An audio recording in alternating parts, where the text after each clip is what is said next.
Attack on Titan Chapter 101, the Warhammer Titan fight begins. So what's up guys, Foxen here, and oh my god, what a juicy chapter. This really was the perfect gift. Eren was just fracking savage. So lo and behold, Willy was not the Warhammer Titan. Of course, Eren had no way of knowing, and he wasted no time in eating Willy's body. I do freaking love how Eren wastes no time at all. This is a freaking war. Why would you wait until your opponent fully transformed into their Titan? Although it didn't really seem to make a difference anyway. Briefly during the battle, you saw Eren get hard. It looked like Eren was able to harden his hand a little bit further. It looked really similar to what the Armor Titan had. Could this just be Eren mastering the ability further? But anyway, for the actual battle, the Attack Titan did have this strong start, but Eren just ended up getting wrecked badly. I'm actually pretty surprised about it, especially combined with the fact that overall he really didn't do that well versus the Warhammer Titan. Eren got his ass kicked. And about the Warhammer Titan, it finally got really revealed this time. It turns out that the popular theories were right. It's not like there were a lot of choices anyway. The Warhammer Titan really could have only been between Willy, the maid, or that giant guard. And I know, it wasn't a maid, but his sister. It seems like Isayama was really just messing with us again. He really wanted to get everyone's attention on that massive guard. Doesn't really matter this chapter though, because he's dead. Is this the most overpowered Titan yet? Let's just go down its abilities. This thing was fully able to regenerate itself after taking a full beating from the Attack Titan. The head even looks fully super smashed. I think this is the first time we've seen one of these things heal this quickly. You thought Annie and Eren could heal quickly? Ha! They got nothing on the Warhammer Titan. And let's not forget, before it was even fully healed, it was able to summon that massive spike drill to counter-attack. And just a quick side note about this. Did anyone else look at this and think of Gurren Lagann? I wonder if Isayama is secretly a fan. But anyway, the Warhammer Titan actually did stay true to its name. It did have an actual hammer. Although to be perfectly honest, this wasn't what I was expecting to see. Although seeing what this thing is capable of, the Warhammer Titan should be able to make practically anything. Just imagine the Warhammer Titan getting a bat and then Eren getting Negan'd. Although worst combination for this fight would have been the Warhammer Titan plus the Beast Titan. That would be a deadly combo. Either way, it's not like that hammer was a joke anyway. It was able to completely smash through Eren's defense no problem. And that was after Eren got super hard. That hammer easily penetrated Eren's Titan body, just like a hot knife through butter. And like I was saying, forget about hammers. What else is this Titan able to make? This thing isn't the freaking Warhammer Titan. It should be called the Alchemist Titan.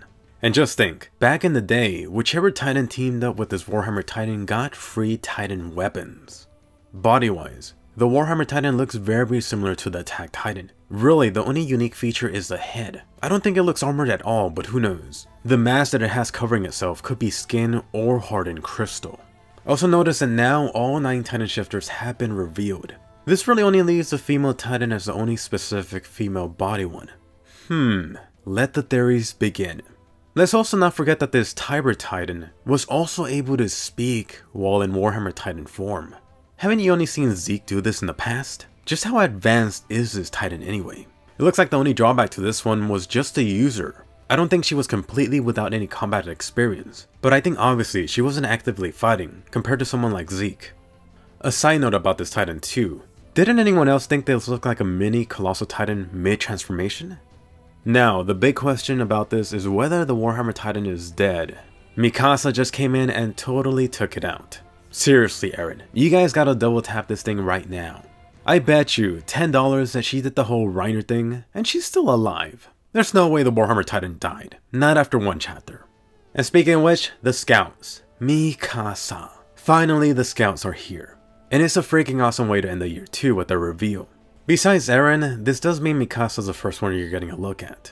The new and improved, older hot Asian sister. I can't wait to find out her new height and weight. But really, the only real difference is her hair. Mikasa's hair just keeps on getting shorter and shorter. Maybe she's playing for the other team now. Eren, on the other hand, got her previous hairstyle. It makes you wonder, what does Armin look like right now? Watch next chapter, Armin's gonna appear with a hipster beard. And he's gonna be like 7 feet tall.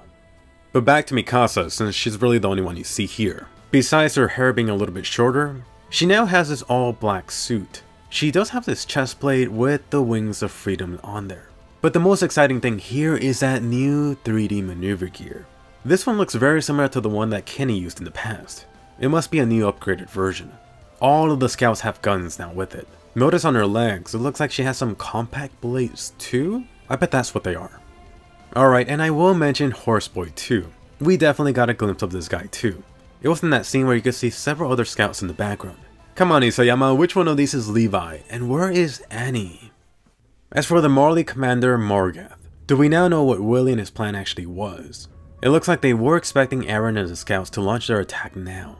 Willie was super nervous during the speech. He likely thought that he was gonna die or seriously get hurt. In exchange, the Warhammer Titan was supposed to use this opportunity to take out Eren or capture him, really just depending on the situation. Meanwhile, while all of this was going on, they would head over to Paradise Island. I really don't know about that last part, but the first part definitely didn't go as planned. Even with their new anti-Titan guns, it really didn't do them any good when it really mattered. Let's just see if this new commander has a plan B.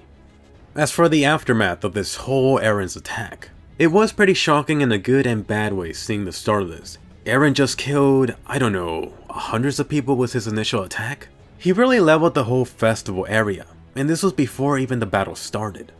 I have seen some complaints from people about Eren killing innocent people, but really? The scouts in Paradise Island just had war declared on them. Innocent people are gonna die on both sides. There's really no way around this. Unfortunately, I do wonder what the total kill count is going to be at the very end. Is it going to be tens of thousands? Hundreds of thousands? Will it possibly be 1,000,000 plus? It really all depends whether those millions of Colossal Titans ever come into play. Anyway, with the beginning of this attack, there are some notable casualties. These are really from the New Warrior training group. Sophia got totally crushed. Are you okay? Are you okay? Seriously? I mean really. I get that the kid was totally in shock. But people constantly making fun of this line just made me laugh out loud. Then you got the other kid, Uden, that got trampled by the stampede. This really just made me think back to that Lion King moment. So far 2 casualties. Meanwhile, one of the other kids got knocked out. And then you have Gabby. She seems totally traumatized. She definitely reminds me of a new Eren and Armin back from episode 1. The only other kid we don't see is Falco. Did Eren crush him too? As for Pieck and Porco, freaking awesome. My prediction at the time was right. Pieck was hugging that guy suddenly to pass him along some information. That Pieck, she is a clever girl. But come on, damn it. Was it Coney or the Horseboy? You guys couldn't get someone to guard these two? I don't think it's even been that long, but these guys are already getting out. I bet money they're gonna go into Titan form next chapter. As for Zeke, or the lack thereof, unless I was blind, I don't think I saw him in this chapter. The last you saw was just him walking away from the festival. Is Zeke working with the scouts to stop these guys from heading to the island? Or who knows, maybe he just got scared of the 2 Ackermen. He's like, oh no, Levi and Mikasa, I'm out. And I know, I've seen some people questioning as to why he would be working with Eren. I really don't think it's hard to see why there would be at least a temporary truth.